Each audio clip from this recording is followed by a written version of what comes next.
We are joined today to discuss the crisis in Virginia by a legendary figure in Virginia Republican politics, Ralph Northam's opponent in the 2013 lieutenant governor race. We are very happy to have E.W. Jackson on the show. E.W., thanks for joining us. Thanks for having me, Patrick. E.W., you ran against this man, Ralph Northam, who has been all over the headlines after we exposed his yearbook photo from medical school in which he was wearing either blackface or a Ku Klux Klan hood. Now, at the time, I remember in your TV debate, and I've gone back and looked at this clip, he refused to shake your hand. Can you talk to us about that? I was shocked, to be very honest. I'd never experienced anything like that in my life, yet it was consistent with his behavior toward me throughout the campaign. He was cold, distant, and that just really put the icing on the cake. And as reluctant as I am to attribute anybody's behavior to racial animus, because I just think that's the card that just gets played too much in society, I have to admit that over the course of a 6-month campaign with him, I came to the conclusion that this man had some racial animus in him, which was completely inconsistent with what I was told about him. And so, yeah, I was shocked. And then when this came out with the whole blackface situation, frankly, I may have been the only person in the Commonwealth of Virginia who wasn't surprised. Wow. So what were some other things that happened in your experience that led you to believe that Ralph Northam had these feelings? Look, I've run against Democrats. I've run against Republicans. And of course, campaigns can get heated. But in the end, we all know it's just part of the process. And we're friendly. I ran into Terry McAuliffe on a couple of occasions. And it was friendly. We shook hands. We knew we didn't agree with each other. We didn't see eye to eye politically. But it was cordial. It was gentlemanly. That was never the case with Ralph Northam.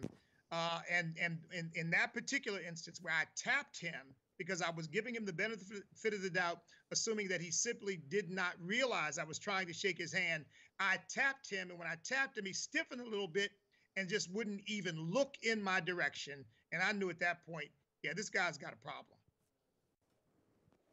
That's very interesting. Now, E.W., you have, been in Virginia politics for a long time. Is there a history of racism in the Virginia Democrat Party? Because we've got Mark Herring now also in blackface.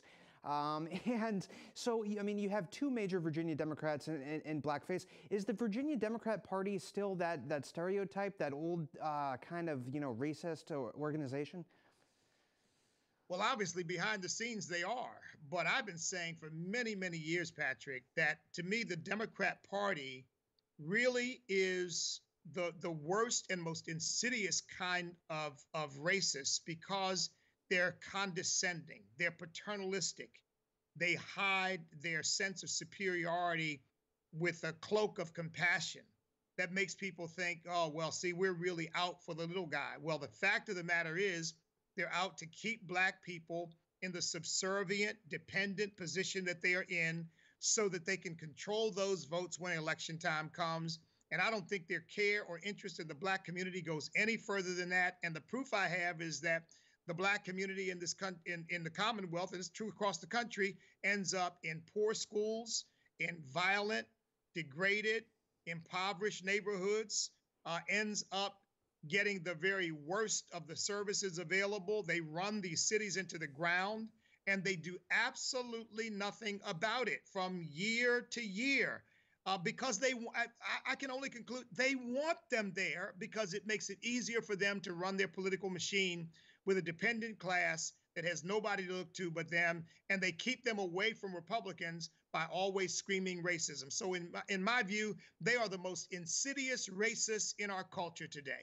Wow, unbelievable. Now, Ralph Northam, of course, also a fan of killing live-born babies, infanticide. I mean, that kind of like echoes Margaret Sanger to me and the whole Planned Parenthood kind of eugenics movement. I mean, do you see that in the real abortion extremism on the Democrat left?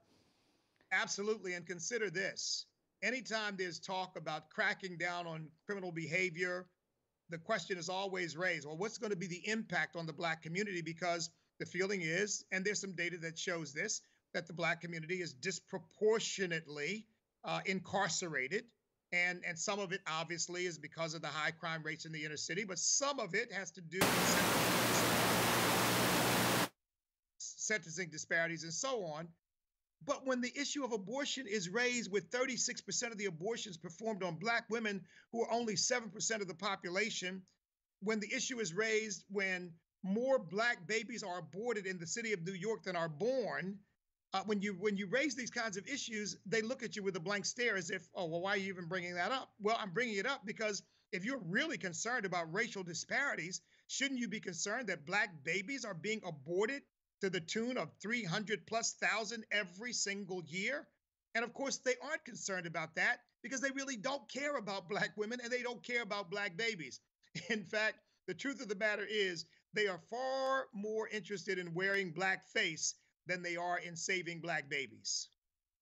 All right, EW, I want to ask you about Justin Fairfax, the lieutenant governor, because Justin Fairfax, was being promoted by the media. They figured, all right, well, we can get rid of Ralph Northam and then we'll have Fairfax. And then it comes out that this man allegedly sexually assaulted a woman. What's your take on that situation?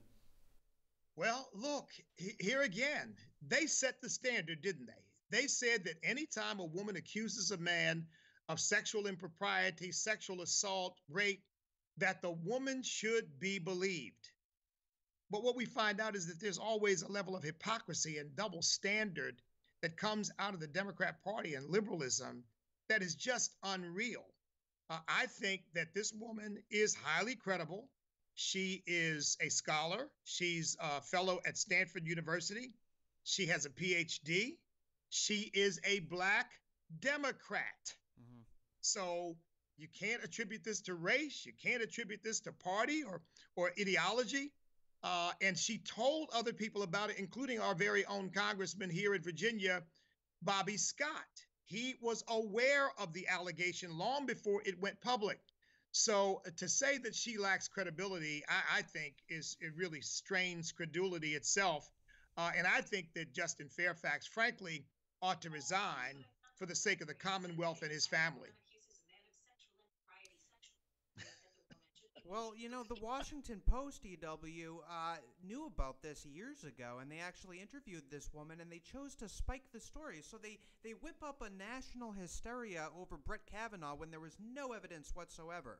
And then in this case, they spiked the story, and they let this go on for years, obviously because he was a Democrat. I mean, is that your take on the situation? Oh, it absolutely is. Look, when I ran for lieutenant governor, the investigations that went on by the Washington Post and other liberal media about me were unreal. I mean, I felt like I was running for president. They went to my hometown where I grew up. They investigated my childhood.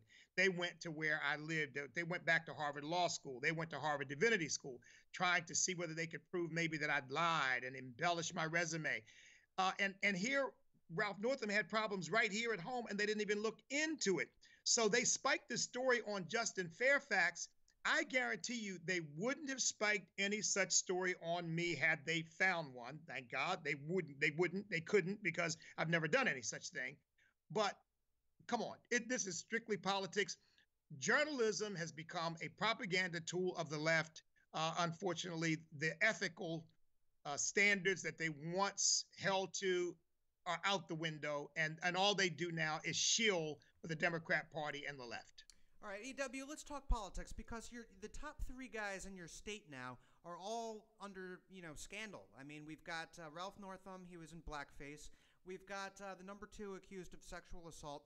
Third in line is the attorney general, who also wore blackface. Is there a situation where all these three guys could go down and we could get to a Republican governor? Oh, I believe that's what's going to happen. Now, I don't think that they're going to resign because, look, one thing I've learned about Democrats, because I used to be one up until the early 1980s when I resigned out of disgust for the direction I saw them going and became a Republican, is that the one thing they love is not people, but power. Mm-hmm. And once they get it, you've got to pry them loose with a crowbar. Yep. And unless they absolutely are forced to, they're not going anywhere. But they've now got a cloud over the entire party in Virginia. And I think that they're setting themselves up now for a major reversal of their fortunes here in the Commonwealth of Virginia. And I think we're going to see Republicans hold on to the state legislature, the House, and the Senate. And I think we're now getting set up, getting ready for candidates to win statewide in Virginia now that the cover's been pulled off and people in Virginia can see these Democrats for who they really are. Well, you know, EW, a lot of these so-called credible newspapers have been acting like Big League Politics ran a political operation. I mean, it's not our fault that Ralph Northam wore blackface. We didn't, manipulate the situation with Vanessa Tyson accusing this man of sexual assault in 2004. We simply uncovered facts that the Washington Post and other newspapers chose to cover up with regard to Vanessa Tyson, certainly. And so, what is your message to the media going forward? I mean, could this story really be a transformational thing for this country where the media decides to have ethics again? Look, that's a thing devoutly to be wished. I don't think it's going to happen. I think that citizens, whether conservative or not, certainly conservatives, but citizens in general, have to look to other sources. They have to look to people like you guys for real, credible, factual information, because the mainstream media has an agenda and they're only going to tell you what they think satisfies their narrative and their agenda. And it's really sad for the country that that's what the media has become, but that's the reality. And is this going to change them? I doubt it. I think they're going to double down and look for somebody else to blame and point the finger in other directions. And so in the end, we better be looking to other sources like you guys for real information that the people have a right to know. Well, thank you, EW. You are a great American patriot. And can you tell the people what is next for you? What's your next big project? Well, look, I have a nonprofit called STAND, Staying True to America's National Destiny. And we've got 3 major projects that we're working on in preparation for 2020. Now, we are a nonprofit. We don't endorse candidates, but we do endorse principles. One is the Campaign to Awaken the Church. We're trying to get evangelicals registered and voting in larger numbers. And we did that very successfully in 2016. The second is the Truth in Black and White. We're awakening Black voters to the fact that Democrats don't give a hoot about them. They don't even like them. They're pawns. They use them. And when election is over, they go about their merry way. In fact, they like keeping them in a condition of poverty and dependence because that's what works best for the Democrat machine. And the third is something we call the Stand for Truth Project. We believe that socialism and Marxism and frankly, even communism has really infiltrated the Democrat Party. And as voters get to understand that, I think they're going to turn away from these Democrats in droves and say these people have just simply gone too far. So that's what I'm working on right now. That have no plans to run for public office, although I'm flattered by people suggesting, now you ought to get back out there because if the truth had come out when you ran, you'd have been lieutenant governor and then maybe governor. But right now, I'm focused on doing these things with my nonprofit to try to help the Commonwealth and help the country. E.W. Jackson, you are a much more interesting guest than anyone on CNN. Thank you so much for joining the show, sir. Thank you.